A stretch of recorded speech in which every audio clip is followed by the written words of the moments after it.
final race of the weekend have in store for us, I wonder? Well, the cars are gathering on the grid now ahead of their third race, which has been shortened to 15 minutes because of some delays earlier on in the day.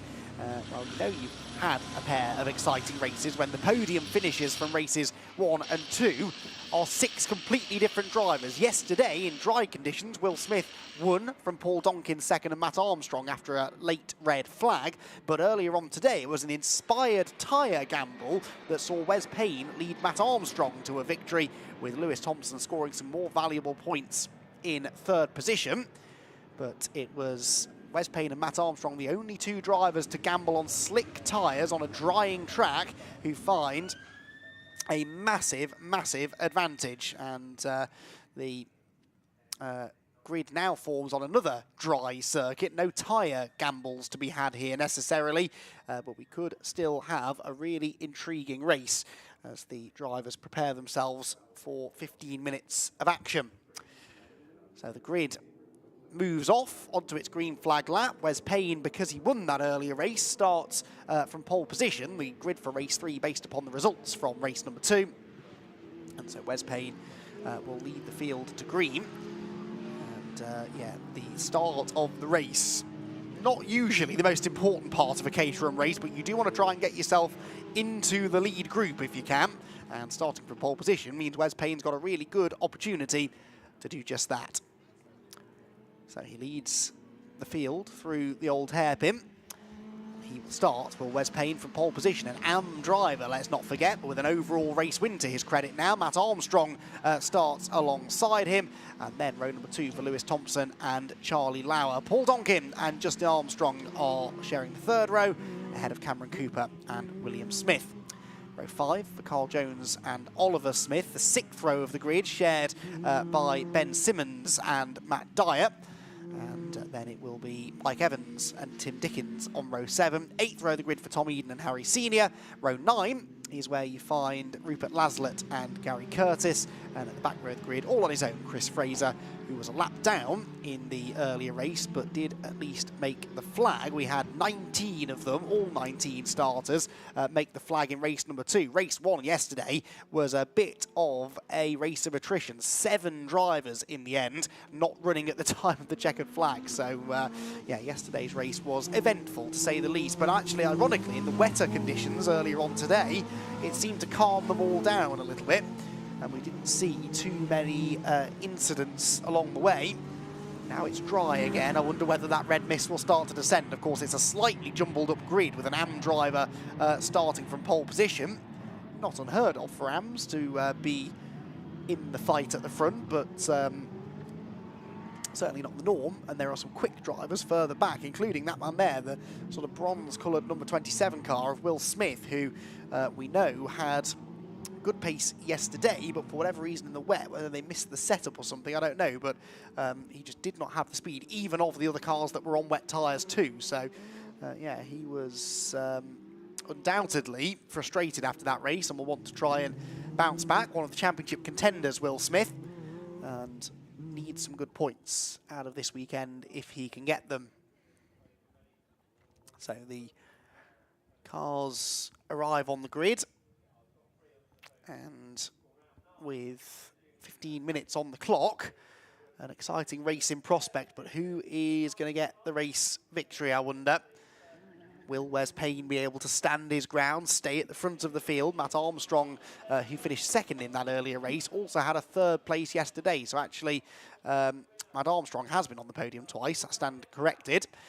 And he may well be one of the favourites then. If he can get a good race result here, he would have scored probably more points than anybody else this weekend. But he's 15 minutes away from scoring anything for now, because the red lights are only just coming on now.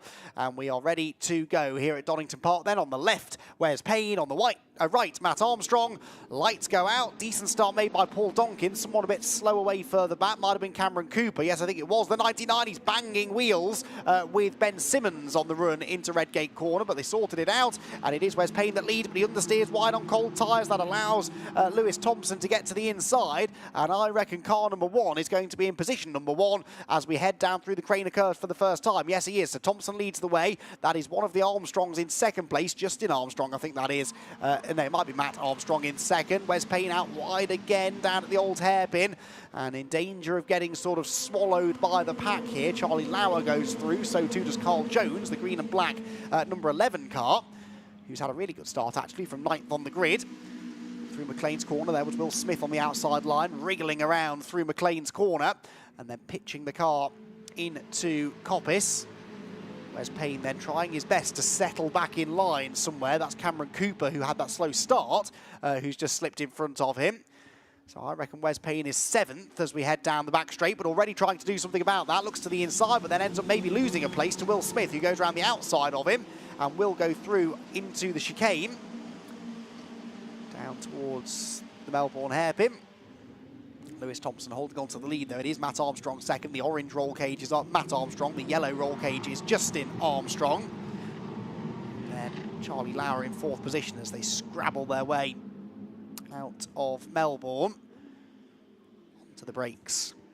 Through Goddard's. Paul Donkin's gone backwards, hasn't he? Donkin started 5th, but he's actually behind Will Smith now. So Will Smith, who started 8th, is up ahead, and I'm not convinced Smith has gained that many places. He's about to try and gain a place, though. That's 6th that he's going for on the inside line into Redgate corner, but not late enough on the brakes to get past Cooper there. Further back, that's the 28 of Harry Senior. Now, that car was badly damaged in yesterday's accident down at the Melbourne hairpin.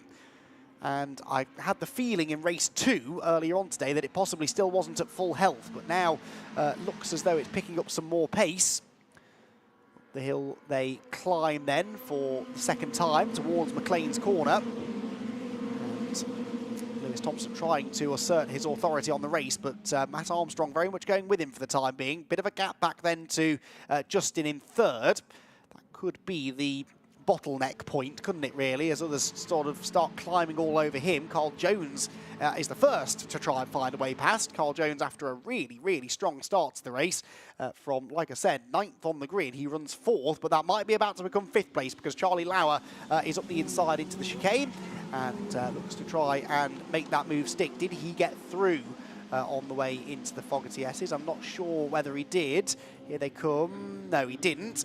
He is still looking on the inside, but actually Carl Jones later again on the brakes almost turns a defensive move into an attacking move there to get up the inside of Justin Armstrong, but bailed out of it at the last second. Leaders then up the hill. Now a 10-second penalty for Justin Armstrong in 3rd place. So the 3rd place man is getting a 10-second penalty this early in the race. That can only be for something like a jump start or being out of position at the start. It can't be track limits, surely. They haven't done enough laps, I wouldn't imagine, to be picking up track limits penalties, and it's a 10-second penalty, not a 5-second penalty. So yeah, I do think it's a start procedure or start positioning penalty. So that unfortunately takes him out of the fight, but of course he's still physically there in that leading group. Will Smith, meanwhile, picking his way through, has just gone round Charlie Lauer as they went through the Craner curve. So that's now 5th place for Will. Started 8th. I think he actually might have lost a position at the very start of the race, but he's clawing them back nicely now and finds himself inside the top 5 as they head for Coppice Corner. Thompson, though, leading the way. No one really able to challenge Lewis Thompson at the moment. Matt Armstrong doing his best to stay with him, but has dropped back a little bit in the early part of this lap. Will Smith in the background, look on the... sorry, that's Paul Donkin, I should say, around the outside of Cooper and gets past Cameron on the way into the Foggy S's, but Donkin tried to come through the field sort of at the same rate as Will Smith and just always seems to be a position or so behind. Now, challenge for the lead. Matt Armstrong does now pull to the outside of Lewis Thompson, and this might just work if he can get the power down on the exit. He should have the momentum, but no, Lewis Thompson gets across to cover that inside line towards Goddard's. So Thompson holds on to the advantage, but look at Will Smith. He's up into 4th place now. I think he got past Carl Jones. No, he didn't get past Carl Jones, sorry. Still in 5th position. Also keep an eye to the black car with the white roll cage further back, number 28. That is Harry Senior, looking much more of a threat in this race, although as I say that, he's under pressure from the number 49 machine of Ben Simmons, who does slip back through again at Redgate Corner, but Harry Senior at least able to join in with the leading group in this race, which he wasn't earlier on today. He's now trying to come back at Simmons as they head for the old hairpin, but Simmons will fend him off. Then you've got the race 2 winner, Wes Payne, behind. Tim Dickens a part of that battle as well. Tim's been quick on occasion this weekend. Will Smith on the attack here, sweeps around the outside of Carl Jones, but there's contact, bit of wheel banging, and off he goes. Will Smith is off, and he takes Carl with him as well. And that was as a result of that little bit of banging of wheels going into the braking zone, and off went Will Smith with Carl Jones rejoining, but Smith buried in the gravel trap and surely going no further. That's such a shame. He was really starting to pick his way towards the front of the field, and unfortunately it's going to end up with a non-finish. Paul Donkin here up the inside now of Armstrong, but up the inside of him goes Cooper, so Cameron Cooper suddenly is going to break through into what is, I now think, third position. So Cooper goes through, Donkin trying immediately to come back at him. Look, on the inside line into the Melbourne hairpin, they're letting the top two get away, but I don't think they're too concerned about that right now. Sideways at the apex for Cameron Cooper, drifts out wide as a result. Donkin goes through, Cameron then coming right across, almost into the side of Justin Armstrong's car. And I think there might have been some contact there as they went into Goddard's, and Justin didn't really appreciate that, so he's giving Cameron the hurry up through the hairpin, and Cameron pulls to the left-hand side to try and get the slipstream for Paul Donkin. There's a lot of moving around on the straight, and this is what can cause accidents very easily indeed. I think we're going to see Armstrong late on the brakes here, but no, can't get past Cameron Cooper, and round the outside goes Ben Simmons, but that was all very physical on the second half of that lap. It's like the Will Smith collision with Carl Jones just sort of triggered everyone into really kicking off at each other. The wing goes flying off Armstrong's car. And his car perhaps not handling all that well now, because he looks like he's vulnerable to attack from Simmons, who pulls to the outside through Starkeys, and that opens the door nicely for Charlie Lauer. And Tim Dickens says, thank you very much, I will drive past the lot of you. He goes up the inside, 3 wide. Oh no, he's going to go straight on and takes with him Charlie Lauer. So the second lap in succession, surely there were yellow flags out there. Well, no, Will Smith has actually, would you believe, got out of the gravel trap and is back in the race, so there were no yellow flags. But poor Tim Dickens swept out wide, or swept himself out wide, I suppose, and took Charlie Lauer, who really was the innocent victim in all of that, off into the gravel trap with him. Right, it's all kicked off now, all of a sudden. We're only halfway through the race, still plenty of time to go. Lewis Thompson and Matt Armstrong have now distanced themselves from the rest of the field by 3.8 seconds. So everybody else now left to battle over third place. Up the inside goes Simmons. Leans a little bit now on Justin Armstrong, whose car is a little bit worse for wear, isn't it, after those couple of bits of contact that he's had. But he does at least manage to keep Simmons behind him for now.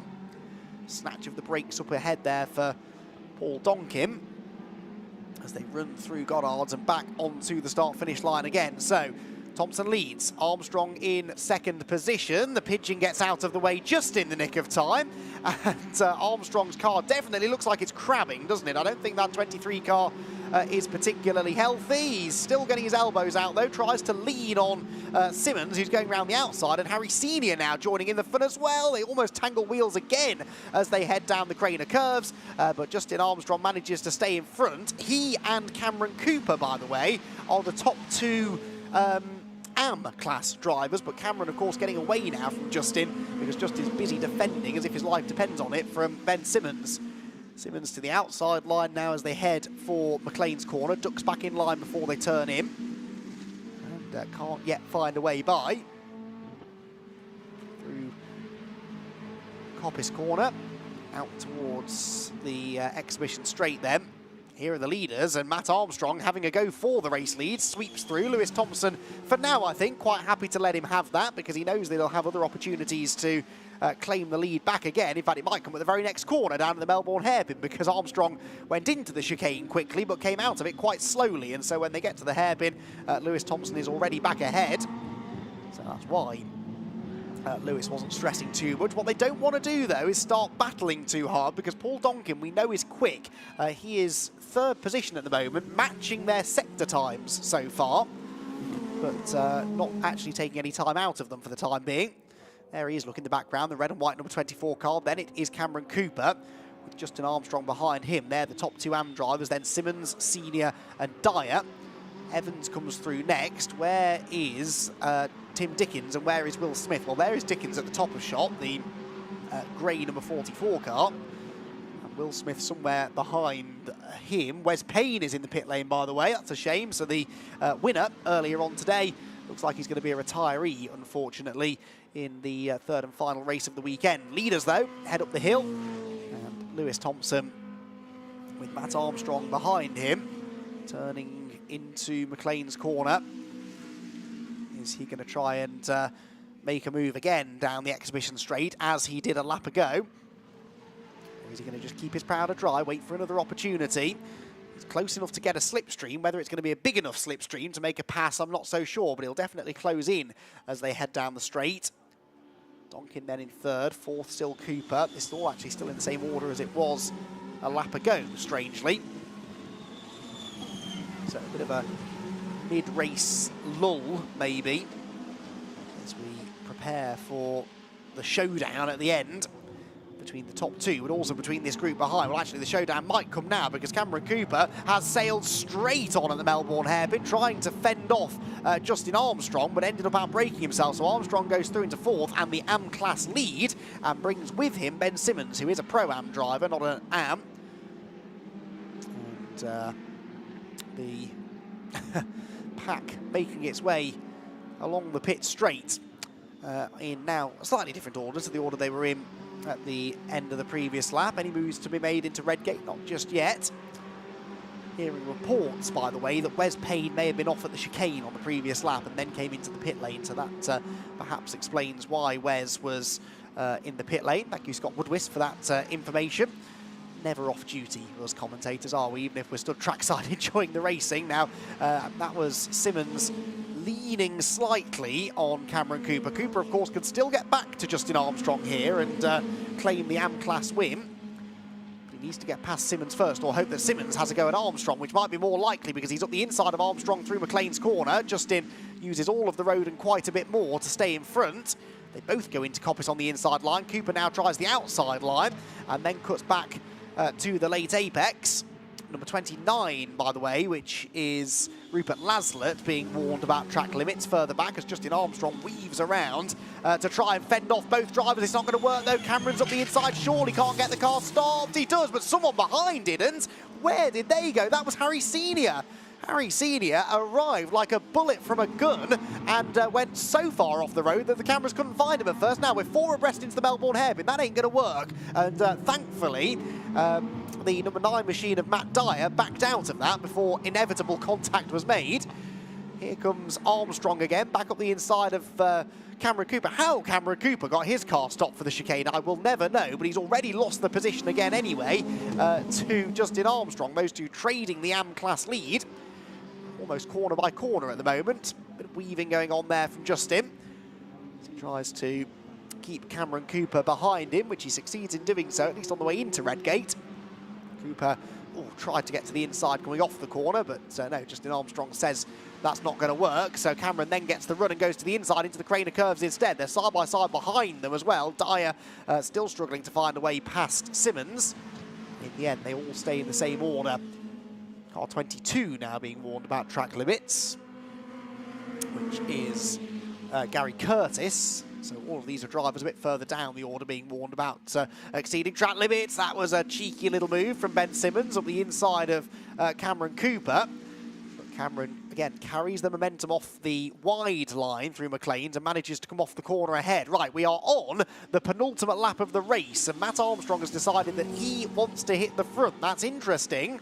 Oh, he's going to run wide again anyway on the exit, so that's twice now that he's got past Lewis Thompson. Ah, look at that. Thompson had no interest in going back past him. So this is what I was saying. It's not usually seen as an advantage to be the leader going on to the last lap in a Caterham race, and Lewis Thompson, with a little bit more experience maybe, realising that fact, decides to lift off the throttle. He absolutely had the momentum there out of the chicane to get back ahead of Matt Armstrong, and he elected not to. So I think he's going to wait until the run down the back straight for the final time to make his move, or is it going to come into Redgate corner? While Armstrong is defending the inside line, Thompson carries the speed round the outside. Can he go right round the outside at Redgate corner? Yes, he can. So Thompson back in front, but he gets a bit of a slide on the dirty side of the road, and so Armstrong comes back at him. They are 2.2 seconds ahead of Paul Donkin in third, so he shouldn't catch them now. But what is going to happen? Armstrong back in front then. Lewis Thompson interested that he tried to make the move into Redgate there.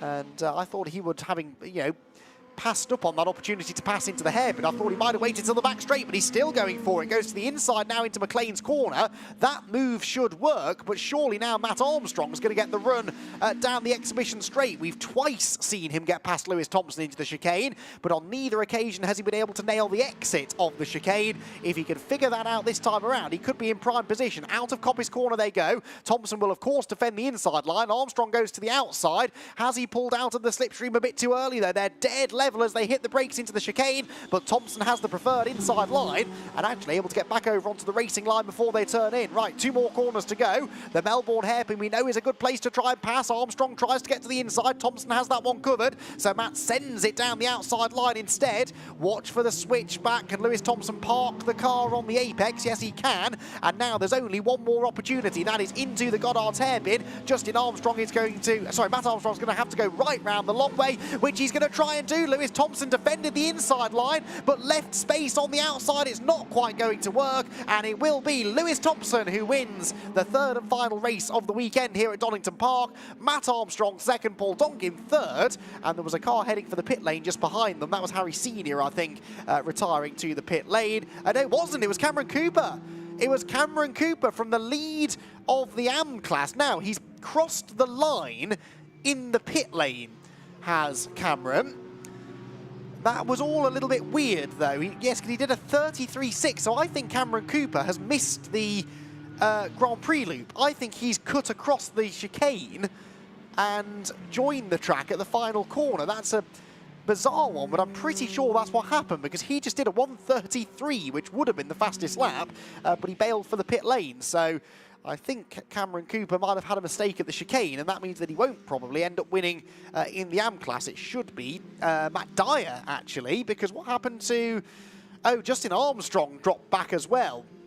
Justin Armstrong, whilst we were watching the battle for the lead, dropped all the way back to 13th place. So something's gone on between those two, I think, as they were debating that AM class lead. But anyway, none of this is of any interest really to Lewis Thompson, because he is the race winner. Matt Armstrong tried everything there, but just as in race number 2 earlier on today, he came up ever so slightly short. But an entertaining battle nonetheless, and yeah, really good fun as always.